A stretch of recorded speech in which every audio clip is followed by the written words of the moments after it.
Avez-vous déjà eu le sentiment que, peu importe vos efforts, quelque chose d'essentiel vous échappait toujours entre les doigts, que plus vous essayez de forcer les choses à se produire, plus elles semblaient s'éloigner? Peut-être vous êtes-vous demandé si le problème venait de vous, si vous faisiez quelque chose de mal, si vous deviez vous efforcer encore davantage pour conquérir ce que vous désiriez. Mais et si je vous disais qu'il existe une autre perspective, une perspective plus profonde, plus silencieuse, plus alignée sur votre propre destin?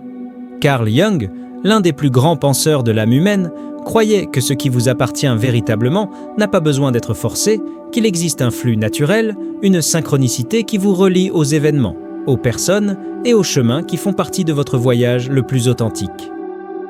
Et que lorsque vous commencez à vous aligner sur qui vous êtes vraiment, ce qui est pour vous, inévitablement vous trouve. C'est une idée difficile à accepter dans un monde qui nous enseigne dès notre plus jeune âge que tout doit être conquis par la sueur, l'effort et la persévérance. Que si vous ne courez pas, quelqu'un d'autre prendra votre place, que si vous ne vous battez pas, vous perdrez. Mais cette logique de guerre constante nous déconnecte de quelque chose de beaucoup plus subtil, le temps de la vie, le rythme de l'âme, la sagesse de l'invisible. Jung disait que l'âme a son propre but et qu'elle attire ce dont elle a besoin pour grandir, non pas ce que l'ego veut, non pas ce qui semble idéal en surface, mais ce qui sert véritablement sa transformation.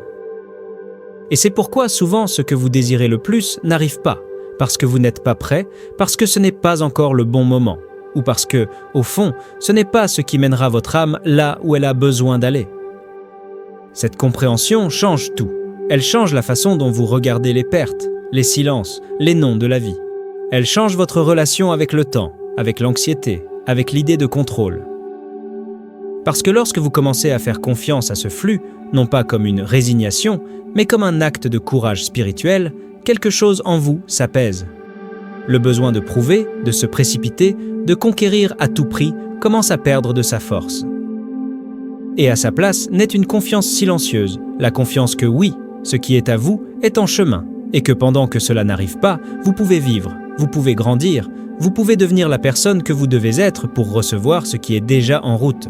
Parce que le destin ne se trompe pas de chemin, il attend juste le bon moment pour se produire. Si ce message a résonné en vous, laissez un « j'aime » pour que plus de personnes puissent le trouver. L'idée que tout ce qui vous est destiné vous trouvera n'implique pas la passivité. Il ne s'agit pas de croiser les bras et d'attendre que la vie livre des miracles enveloppés dans des plateaux d'or. Ce que Jung nous propose est plus subtil et puissant, un chemin de conscience de soi, parce que pour que quelque chose nous trouve vraiment, nous devons être au bon endroit. Et cet endroit n'est pas une adresse physique, mais un état intérieur. Lorsque vous êtes déconnecté de qui vous êtes vraiment, vous vivez en poursuivant des versions déformées de l'amour, du succès, de la reconnaissance. Vous attirez des relations qui n'ont rien à voir avec vous. Vous insistez sur des projets qui drainent votre âme. Et tout cela crée un cycle de frustration qui vous fait croire que la vie est contre vous. Mais en réalité, ce n'est qu'un reflet de votre propre déconnexion, parce que ce qui est pour vous ne peut vous trouver que lorsque vous êtes votre vrai moi. Et c'est pourquoi tant de choses commencent à fonctionner lorsque vous cessez de vous forcer à entrer dans des endroits qui ne vous appartiennent pas, lorsque vous cessez de courir après ceux qui ne vous ont jamais vu, de plaire à ceux qui ne vous accepteront jamais, de suivre des chemins qui ont été tracés par les attentes des autres. À partir du moment où vous commencez à honorer votre essence, même sans savoir exactement où cela vous mènera, la vie commence à répondre d'une manière différente. Jung parlait du processus d'individuation, qui est précisément cette immersion dans sa propre vérité. C'est le moment où vous commencez à vous écouter au lieu du monde. Et ce mouvement intérieur, aussi silencieux soit-il, a un impact profond sur vos choix, vos relations, votre présence. Vous cessez d'être quelqu'un de perdu essayant de s'intégrer et devenez quelqu'un d'entier qui est trouvé. Si vous vous identifiez à ce voyage, abonnez-vous à la chaîne pour suivre plus de réflexions sur la pensée de Jung et le chemin de l'âme. À ce stade, les synchronicités deviennent plus fréquentes. Les gens commencent à apparaître de nulle part. Les opportunités se présentent quand vous vous y attendez le moins. Les portes qui étaient fermées s'ouvrent facilement. Et ce n'est pas de la magie, c'est de l'alignement. C'est comme si l'univers disait « Maintenant, vous êtes prêt. Maintenant, vous pouvez recevoir. » Et la plus belle chose est que dans cet état de connexion, vous ne ressentez plus cette urgence désespérée d'avant, parce que vous comprenez que tout a son temps, que l'attente en fait aussi partie, que le chemin n'a pas besoin d'être précipité. Et c'est là que ce qui est vraiment à vous, vous trouve effectivement. Non pas parce que vous avez forcé, mais parce que vous êtes devenu quelqu'un qui vit déjà en paix avec ce qui n'est pas encore arrivé. Et cette paix en elle-même est un signe que la rencontre est proche. Mais qu'est-ce qui est vraiment pour vous? C'est une question qui porte en elle plus de profondeur qu'il n'y paraît, car tout ce que vous désirez vraiment ne vous appartient pas. Parfois, ce que vous voulez vient de l'ego, du besoin de prouver quelque chose, de combler un vide, de guérir de vieilles blessures, et c'est là que nous confondons ce qui a du sens avec ce qui manque. Jung disait que l'âme a une sagesse que l'ego ne comprend pas, et c'est précisément pourquoi beaucoup de nos plus grands désirs ne se réalisent pas. Non pas parce que nous sommes incapables, mais parce que nous ne sommes pas encore qui nous devons être pour vivre cela sans nous perdre. La vie, en ce sens, ne nie rien. Elle attend juste que nous soyons prêts. Et cette préparation n'a rien à voir avec la perfection, mais avec la maturité intérieure, avec le courage de dire non à ce qui fait mal, même si cela semble tentant, avec l'honnêteté de reconnaître que certains rêves n'étaient que des murs peints de ciel. Et c'est exactement dans ce processus de détachement que la véritable conquête commence. Parce que lorsque vous lâchez ce qui ne vous appartient pas, vous ouvrez l'espace pour que ce qui est vraiment à vous entre. Cela pourrait être une nouvelle relation, un nouvel emploi, un changement de ville, ou même une redécouverte de ce que vous avez déjà, mais que vous n'avez jamais valorisé. Et la plupart du temps, ce qui arrive à ce moment-là n'a pas l'éclat exagéré de ce que l'ego désirait. Mais il a la paix, il s'ajuste, il a le silence à l'intérieur. C'est comme si vous cessiez de nager à contre-courant et que pour la première fois, vous étiez emporté par la bonne eau. Cela ne signifie pas l'absence d'effort, cela signifie la présence, cela signifie la conscience, cela signifie savoir quand arrêter de forcer, quand lâcher prise, quand faire confiance. Et c'est ce qui change tout. Si vous avez une expérience sur ce sujet, partagez-la dans les commentaires. Votre expérience peut inspirer d'autres personnes.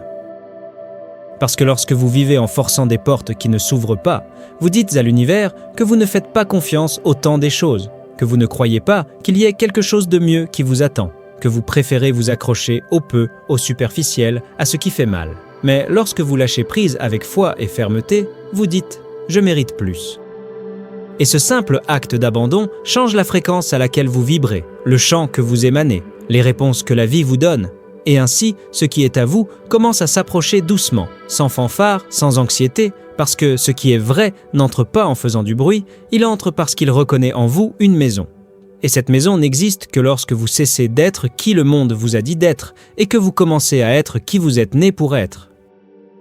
Il arrive un moment où l'on se rend compte qu'on n'a plus besoin de courir après quelque chose, non pas par fierté, non pas par frustration, mais par sagesse.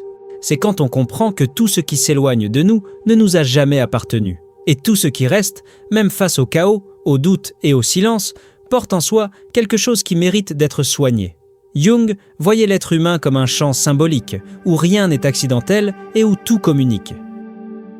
Lorsque vous insistez sur quelque chose qui s'éloigne clairement de vous, vous ne faites pas que gaspiller de l'énergie, vous vous déconnectez de votre essence, car ce qui est véritablement à vous n'exige pas de poursuite, il exige la présence, la compréhension, l'alignement intérieur.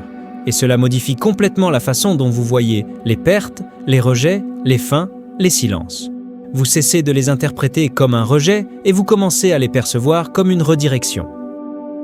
Et c'est dans cette redirection que résident les réponses que vous cherchez tant. Parfois, ce que vous juriez être le centre de votre vie était en réalité un détour, un raccourci pour apprendre à dire non, pour vous connaître plus profondément, pour reconnaître vos limites et vos vrais désirs. Il est difficile de voir cela pendant que la douleur palpite encore. Mais avec le temps et surtout avec la conscience, vous comprenez. Bien que cela ne vous ait pas retenu, cela vous a libéré. Ce qui n'est pas arrivé ne vous a pas frustré, cela vous a protégé. Si vous connaissez quelqu'un qui a besoin d'entendre ce message, partagez cette vidéo. Parce que lorsque vous vous alignez sur votre essence la plus profonde, tout ce qui n'est pas compatible avec elle commence simplement à se dissoudre. Et ce n'est pas une punition, c'est un raffinement, c'est de la clarté.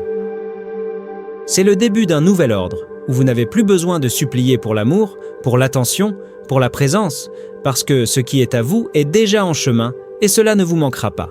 Cela vous reconnaîtra comme faisant partie du même chemin. Seulement pour que cela se produise, vous devez cesser de vous cacher derrière des versions que vous avez inventées pour être acceptées. L'amour qui est pour vous, la vie qui est la vôtre, le destin qui vous attend ne reconnaissent pas les masques.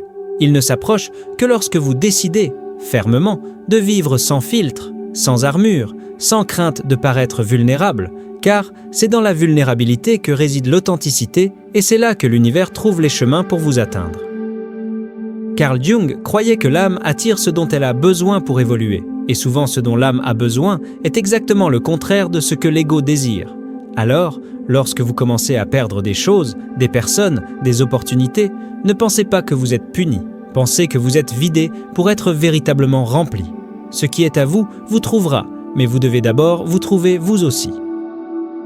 Lorsque Jung parlait du destin, il ne parlait pas de quelque chose d'extérieur et d'immuable, mais d'un processus interne de révélation. Le destin pour lui était ce qui émerge lorsque vous cessez de fuir vous-même.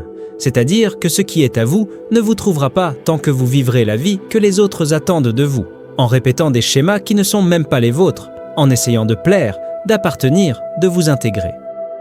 Ce qui est vrai n'atteint pas votre version modelée. Cela arrive lorsque vous vous déshabillez émotionnellement, lorsque vous commencez à honorer vos contradictions, à écouter vos malaises, à embrasser ce que vous ressentez. C'est là que l'univers commence à répondre, non pas parce qu'il a changé, mais parce que vous avez changé la façon dont vous êtes en lui.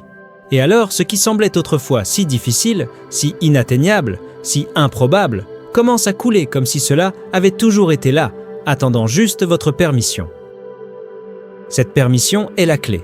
Parce que lorsque vous décidez que vous ne mendirez plus d'attention, vous n'insisterez plus là où il n'y a pas de réciprocité, vous ne vous diminuerez plus pour vous adapter au peu qu'on vous offre, vous créez un nouveau champ autour de vous, un champ où seul ce qui vibre à la même fréquence que votre vérité entre, et cela a un pouvoir presque magique.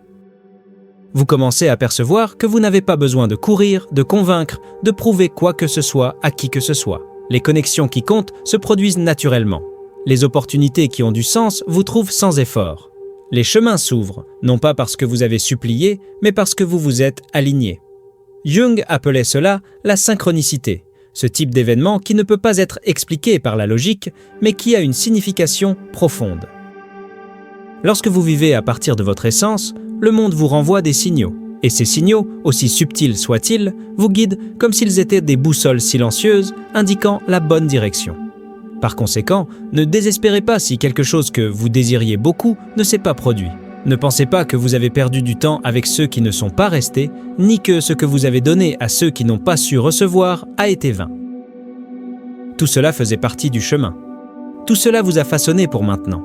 Chaque absence vous a appris la présence. Chaque rejet vous a appris la valeur. Chaque silence vous a appris à vous écouter. Et c'est précisément cet apprentissage qui prépare le terrain pour ce qui est vraiment à vous.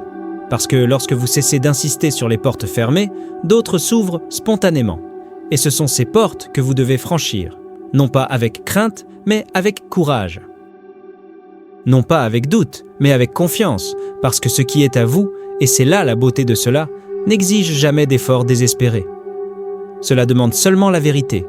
Et lorsque vous choisissez votre vérité, tout ce qui vous appartient commence à vous reconnaître en retour. Le grand défi, cependant, est de faire confiance à ce processus lorsque tout semble stagnant. Il est difficile de croire que quelque chose de plus grand se dessine lorsque nous sommes entourés par le vide, par l'attente, par le sentiment que rien ne se passe. Mais le silence est aussi une étape de la révélation. C'est dans le silence que vous apprenez à vous écouter, à vous reconnecter avec ce que vous voulez vraiment et à percevoir ce que vous ne voulez plus. L'univers ne fonctionne pas selon notre temps mental, il fonctionne selon le temps de la maturation de l'âme. Et souvent, ce temps exige que vous vous éloigniez des distractions, que vous vous désintoxiquiez des liens superficiels et que vous trouviez un sens dans l'espace entre une phase et une autre. Jung enseignait que tout processus de transformation commence par une descente, un voyage dans l'inconscient où nous affrontons les ombres, guérissons les blessures et récupérons les parties de nous qui ont été négligées. Cette traversée peut évoquer la solitude, mais en réalité, c'est une préparation. Pendant cette préparation silencieuse, il est courant que la vie nous teste. Des personnes qui ne s'harmonisent plus avec notre nouvelle fréquence peuvent réapparaître. D'anciennes situations tentent de nous ramener en arrière. L'esprit, avec ses vieux mécanismes de défense, tente de nous persuader que nous avons tort de changer. Et c'est là que réside le point crucial. Vous devez soutenir votre vérité, même lorsqu'elle n'a pas encore produit de résultats visibles. Vous devez rester fidèle à vous-même, même lorsque la tentation de revenir au connu semble plus confortable. C'est un acte de foi, non pas au sens religieux, mais dans un sens spirituel plus profond. Foi en votre propre voyage. Foi que ce qui est à venir est plus grand que ce qui a été laissé derrière. Lorsque vous maintenez cette intégrité intérieure, quelque chose se transforme autour de vous. Différentes personnes commencent à apparaître, des opportunités plus cohérentes commencent à se manifester et vous sentez, même sans preuve concrète, que vous êtes plus proche de ce que vous avez toujours cherché. Et peut-être que la beauté suprême de tout cela est de percevoir qu'au fond, ce qui est à vous ne vient pas seulement pour vous compléter, il vient pour vous révéler. Il ne s'agit pas de combler un vide, mais de partager une totalité. Les connexions qui transforment véritablement ne sont pas celles qui vous sauvent, mais celles qui vous reflètent. Elles montrent combien vous avez grandi, combien vous avez guéri, combien vous êtes prêt à vivre avec profondeur. L'amour qui arrive à cette étape de la vie n'est plus basé sur l'attente, mais sur la présence. Il n'est plus basé sur le besoin, mais sur le choix. Et tout cela n'est possible que parce que vous avez traversé le processus précédent. Alors oui, ce qui est à vous vous trouvera, mais pas parce que vous l'avez poursuivi, mais parce que vous êtes resté ferme là où cela comptait le plus, à l'intérieur de vous-même. Le destin, dans ce contexte, n'est pas une ligne écrite à l'extérieur, c'est une conséquence naturelle de qui vous êtes devenu. Et quand finalement ce qui vous est destiné vous trouve, il n'y a pas de doute, il n'y a pas de confusion, il n'y a pas besoin de prouver ou de supplier. Il y a un silence intérieur qui confirme. Il y a une paix qui s'installe même au milieu des incertitudes du monde extérieur. Jung croyait que l'inconscient nous guide vers des rencontres qui révèlent notre véritable être. Et quand cela arrive, vous reconnaissez plus que l'autre personne. Vous vous reconnaissez vous-même. Cela ne signifie pas que ce sera facile ou qu'il n'y aura pas de défi, mais il y aura un alignement silencieux entre ce que vous ressentez et ce que vous vivez. C'est comme si chaque pièce trouvait enfin sa place. Et dans cet ajustement, il n'y a pas besoin de masque. Vous pouvez être qui vous êtes, sans défense, sans stratégie, sans la peur constante d'être rejeté, car la véritable rencontre a lieu entre des âmes qui se sont déjà vues auparavant, même si elles ne s'en souviennent pas consciemment. Ce type d'expérience redéfinit ce que nous entendons par amour, succès, but et réalisation. Nous commençons à percevoir qu'il ne s'agit pas seulement d'obtenir ce que nous désirons, mais d'attirer ce qui est compatible avec notre nouvel état de conscience. La vie, en ce sens, cesse d'être une course désespérée pour les réponses et se transforme en une danse avec l'inconnu. Vous commencez à faire plus confiance au flux et moins au contrôle. Vous apprenez à voir la beauté dans le processus et pas seulement dans le résultat. Et vous comprenez une fois pour toutes que tout ce qui a résisté à arriver avant, en réalité, attendait le moment précis, le moment où vous seriez prêt à recevoir. Cela inclut les personnes, les opportunités, les changements de vie, les guérisons intérieures et même les réalisations qui semblaient impossibles il y a longtemps. Tout cela commence à s'aligner lorsque vous cessez de courir après et commencez à marcher avec un but. C'est le vrai pouvoir de comprendre que ce qui est à vous vous trouvera. Il s'agit de marcher avec conscience, de choisir avec clarté, de devenir quelqu'un qui vit en harmonie avec ce qu'il désire. Jung disait que la vie n'est pas une question de trouver un sens, mais de le vivre. Et vivre avec un sens, c'est exactement cela. Alignez vos attitudes avec la vérité de votre être. Lorsque cela se produit, le monde extérieur commence à répondre avec plus de cohérence. Ce qui semblait improbable commence à paraître inévitable, et ce qui vous causait de l'anxiété auparavant vous apporte maintenant de la sérénité. Parce que vous comprenez enfin que tout ce qui doit être à vous n'est pas perdu, n'est pas loin et ne tarde pas. Il attend juste le moment exact où vous serez suffisamment entier pour vivre cela avec profondeur, présence et maturité. La vérité la plus profonde sur ce voyage est que souvent ce qui est à vous ne vous trouve pas lorsque vous cherchez, mais lorsque vous êtes. Lorsque vous cessez d'essayer de prouver votre valeur au monde, lorsque vous lâchez le contrôle, lorsque vous commencez à vivre avec authenticité, c'est à ce moment-là que les choses commencent à s'aligner de manière presque magique. Non pas parce que la vie a soudainement changé, mais parce que vous avez changé. Et ce changement intérieur se répercute sur tout. Les personnes qui ne vous voyaient pas auparavant commencent à remarquer votre présence. Les portes qui étaient verrouillées s'ouvrent. Ce qui semblait inatteignable se rapproche, parce que l'univers ne répond pas à ce que vous dites vouloir. Il répond à qui vous êtes. Et c'est pourquoi essayez de forcer les événements, de courir après ce qui ne se rend pas, d'insister sur les portes fermées est si épuisant, parce qu'au fond, vous savez, ce qui est vraiment à vous n'exige pas de lutte. Il exige la présence, il exige l'intégrité, il exige un cœur disposé à recevoir. Carl Jung disait que le destin n'est pas seulement quelque chose qui nous arrive, mais quelque chose que nous créons aussi en vivant en harmonie avec notre inconscient. Lorsque vous commencez à respecter vos limites, à guérir vos blessures et à écouter les signaux intérieurs, vous êtes en réalité en train de façonner le chemin où votre destin pourra vous trouver. Chaque choix conscient, chaque non dit au bon moment, chaque oui qui vient du cœur, tout cela construit le pont entre vous et ce qui est déjà en train de venir vers vous. Le processus peut sembler lent et parfois même douloureux parce qu'il implique de laisser derrière soi qui vous étiez pour devenir qui vous êtes venu être. Mais c'est précisément dans ce vide entre l'ancien et le nouveau que le véritable miracle se produit. Le miracle de vous permettre d'être trouvé par tout ce qui résonne avec votre essence la plus authentique. Et quand cela arrive, la sensation n'est pas de conquête, mais de retrouvailles, comme si, au fond, tout était déjà écrit, attendant juste que vous vous en souveniez. Alors, si aujourd'hui vous vous sentez perdu, impatient, pensant que la vie est en retard ou que vos rêves se sont éloignés pour de bon, respirez, faites confiance, recalibrez votre direction intérieure, car croyez-moi, ce qui est à vous ne se perd pas, ne s'épuise pas, ne vous oublie pas. Il attend juste que vous soyez prêt, que vous soyez entier, que vous soyez disponible, non seulement avec les mains tendues, mais avec l'âme ouverte. Et quand ce moment arrive, il n'y a pas d'effort, pas d'anxiété, pas de précipitation. Juste un silence profond qui confirme « c'est arrivé ». Et quand cela arrive, vous le savez. Parce que tout en vous dit oui. Et ce oui ne vient pas de la tête, ni de la peur, ni du manque. Il vient de l'âme. Et l'âme ne se trompe jamais. Que cette réflexion vous accompagne dans votre voyage de connaissance de soi. Continuez à explorer les autres vidéos de la chaîne pour approfondir cette recherche intérieure. À la prochaine.